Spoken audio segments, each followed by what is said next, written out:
Prosecco Doc Rosé ama chi rispetta e protegge le acque dei fiumi e dei mari. La laguna di Venezia, patrimonio mondiale dell'umanità dal 1987, è un fragile ecosistema che può essere visitato ma solo osservando delle regole che garantiscano il rispetto delle specie marine e terrestri che la popolano.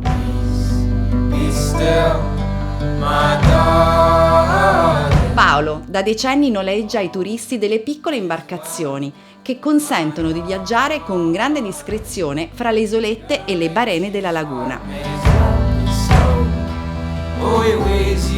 Ma allora la posso guidare anch'io questa barca? Ma certo, si conduce senza patente. La velocità di navigazione sono 10 km massimo orari. È molto semplice. Comando avanti, indietro, Ok. elica di prua, timone.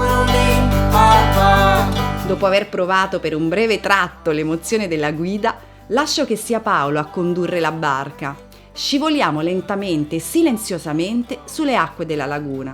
Ci addentriamo nei canali, ci fermiamo a visitare le isole che la costellano ed alla fine approdiamo a Burano.